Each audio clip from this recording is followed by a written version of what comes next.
नमस्कार बच्चों, आपका स्वागत है मेरा यूट्यूब चैनल मैथ सीतामर्जा में। इस वीडियो में हम मिशन गणित के तहत क्लास 10th का दिनांक 5 अगस्त 2024 का वर्कशीट लेकर के उपस्थित हूँ। हमारा टॉपिक है आज का बहुपद के शून्य का निकालना, बहुपद का शून्य ज्ञात करना मध्य पद का विभाजन के विधि से, यानी zeros of polynomial splitting of middle term. आप जानते हो जो कि स्टैंडर्ड फॉर्म जो होता है A X square plus B X plus C, minus भी रहे तो हम तो सबसे पहले कोई भी इक्वेशन हो तो ए बी और सी ज्ञात करना है। उसको इक्वेशन कंपेयर करने के बाद अब ए और सी को मल्टीप्लाई करें, ए और सी को मल्टीप्लाई करें तो इसके बहुत सारे पेयर बनेंगे, बहुत सारे जोड़े बनेंगे। उसमें से कोई एक जोड़े का मतलब बहुत सारे पैकेट बनेंगे, तो एक जोड़े का प्लस या माइनस करके बी वाला टर्म आना चाहिए। तो यदि इस तरह आ जाता है तो हम फिर पुट करके और उसको सॉल्व कर सकते हैं। यानी ये दिया हुआ step A X square plus B X plus C, तो सबसे पहले ए और सी को यानी फर्स्ट और लास्ट टर्म को मल्टीप्लाई करें, फिर उसके जो फैक्टर्स होंगे प्रोडक्ट के तो उसको हम पेयर बना लें और उस पेयर में से कौन सा जोड़ा जोड़ने या घटाने पर, एडिशन या सब्सट्रैक्ट करने पर बी टर्म के बराबर हो। अब split the middle term using the two factors, और वो दो फैक्टर के तरह से हम उसको मतलब यूज करते हुए मिडिल टर्म को तोड़ सकते हैं, ये भी खंडित कर सकते हैं।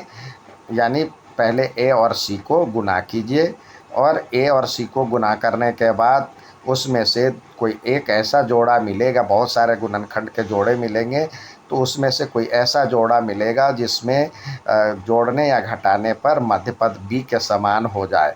अब उचित चिन्ह का प्रयोग करके मध्यपद को विभक्त कर दीजिए और फिर उसको निकाल लेते हैं। जैसे देखिए एक ही तरह के इक्वेशन है दोनों, ये बच्चे यहाँ पे बहुत कन्फ्यूजन करते हैं। देखिए यहाँ पे दिया हुआ पहला जो है 6x स्क्वायर प्लस 13x और -5। तो सबसे पहले यहाँ पे देखिए हमारे पास जो स्टैंडर्ड रूप है A X square plus B X plus C, तो ए के बदले क्या है, यहाँ पे एक्स स्क्वायर के साथ क्या लगा हुआ है, एक्स स्क्वायर तो कॉमन हो गया दोनों में है, तो उसके साथ ये 6 लगा हुआ है, तो ए के स्थान पे 6 है। बी के स्थान पे क्या है, एक्स के साथ मल्टीप्लाई है 13। सी के स्थान पे क्या है, प्लस सी होना चाहिए, तो यहाँ पे प्लस माइनस रहे तो माइनस भी यहाँ पे लगा है, तो -5। अब ए सी बराबर में क्या हो जाएगा, 6 को -5 से करेंगे तो -30। अब माइनस तो बाद की अभी रखें। अब ऐसा जोड़ा बनाइए जो 30 आ जाए, तो कौन कौन सा, 1 को 30 से मल्टीप्लाई करेंगे, 2 को हम किससे मल्टीप्लाई करेंगे तो 30 होगा, 15 जा, 3 को किससे करें तो 10 जा, 4 को तो 4 के बारे में नहीं आता, 5 से होता है, 5 6 जा। अब किसका जोड़ या घटा करने पे देखिए 13 आ रहा है, 13 बी वाला टर्म, तो यहाँ पे ही देखते हैं दो मतलब 15 माइनस 2 करने पे 13 आ रहा है, और 3 प्लस 10 करने पर 13 आ रहा है, दोनों आ रहा है। अब हम माइनस की बात करें, -5, तो हमें यहाँ पे दिया हुआ है प्लस में 13, तो प्लस में 13 है तो एक इधर हम यदि करते तो दोनों प्लस में हो जाएगा, 3 और 10 दोनों प्लस में हो जाएगा, तो इसको मल्टीप्लाई करेंगे 3 और 10 को तो -30 नहीं होगा, तो -30 तो सिर्फ इसमें होगा। तो हम लिख सकते हैं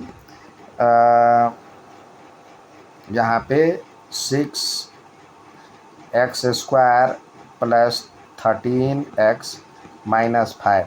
अब ये हमारा जोड़ा मिल गया 15 और 2 का था, तो यहाँ पे लिख सकते हैं x² प्लस इसको हम 15x में से 2x चला जाएगा तो 13x बचेगा और -5। अब इस दोनों में क्या कॉमन दिख रहा है, तो x कॉमन दिख रहा है और 3 कॉमन दिख रहा है, तो 3 2 जा 6 और एक x बचा और 3 कॉमन ले लिया और तो 3 5 जा 15 और x भी कॉमन ले लिए हैं तो ये बचा सिर्फ 5। इधर से क्या कॉमन दिख रहा है, माइनस कॉमन दिख रहा है और कुछ नहीं है, तो इसका मतलब -1 कॉमन है। तो 2x और माइनस माइनस प्लस, क्योंकि माइनस आपने कॉमन ले लिया तो प्लस बचा, तो इस तरह से 2x + 5 दोनों साइड हो गया। इधर से बचा 3x - 1, तो ये इसके जीरो मतलब गुणनखंड हो गए। अब जीरो निकालने के लिए या तो ये जीरो होगा, शून्य के लिए क्या होना चाहिए, 6x² प्लस 13x और -5 = 0 होना चाहिए था। तो उसके लिए तो आपने ये लिखा है 2x + 5 और 3x - 1, तो या तो ये 0 होगा या ये 0 होगा, तभी ये 0 के बराबर हो सकता है। तो 2x + 5 = 0 या 3x - 1 = 0। तो इस 2x बराबर हो जाएगा -5, तो x बराबर हो जाएगा -5/2 और इधर से 3x बराबर में 1, तो x बराबर में 1/3। तो इस तरह से अतः x = -5/2 और 1/3, ये 2 शून्यक होंगे, बहुपद के शून्यक हैं।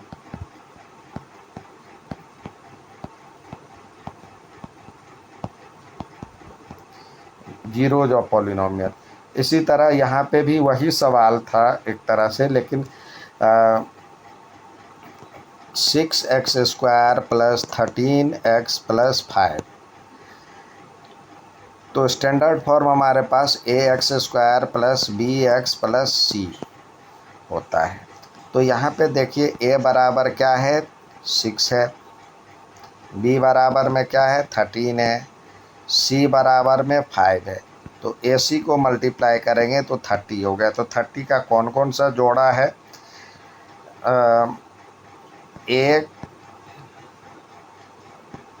2 को करते हैं तो 15 जा होता है, 3 को करते हैं तो 10 जा होता है, 5 को करेंगे तो 6 जा होगा। तो कुल इतने पेयर होंगे, यानी 1 30, एक होगा, 2 15, एक दूसरा हुआ, 3 और 10 तीसरा हुआ, 5 और 6। तो कौन सा जोड़ा ऐसा है जिसको जोड़ने घटाने पे 13 आ रहा है, तो ये और ये तीनों आ रहा है। तो यहाँ पे देखिए घटाने पे आ रहा है, लेकिन हमें तो आंसर चाहिए प्लस में, तो घटाने पे आएगा तो माइनस में आएगा आंसर, तो प्लस में तो करने पे ये आएगा। तो यहाँ पे लिख सकते हैं x की वैल्यू मतलब 18, यानी 6x² plus 10x plus 3x plus 5। तो इस तरह से इसमें आ गया आपको कॉमन 2 और x, तो इधर से बचा 3x प्लस 5 2 जा 10 होता है और x कॉमन ले ही लिए, और इधर से कुछ नहीं है तो 1 common, 3x plus 5, 3x plus 5 दोनों में है तो 3x प्लस 5 लिख लिए। इधर से बचा 2x प्लस 1, तो शून्य के लिए 4 zeros, 6x² plus 10x plus 3x, sorry 13x था हमारा जो सवाल था, 13x प्लस 5 = 0 होना चाहिए।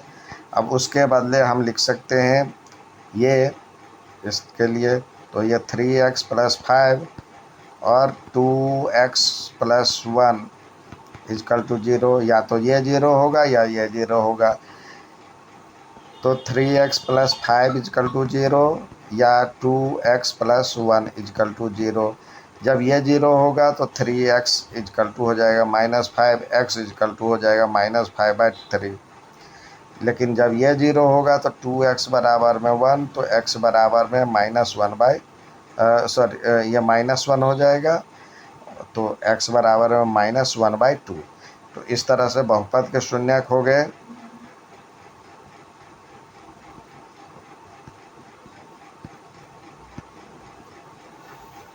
-5/3 और -1/2।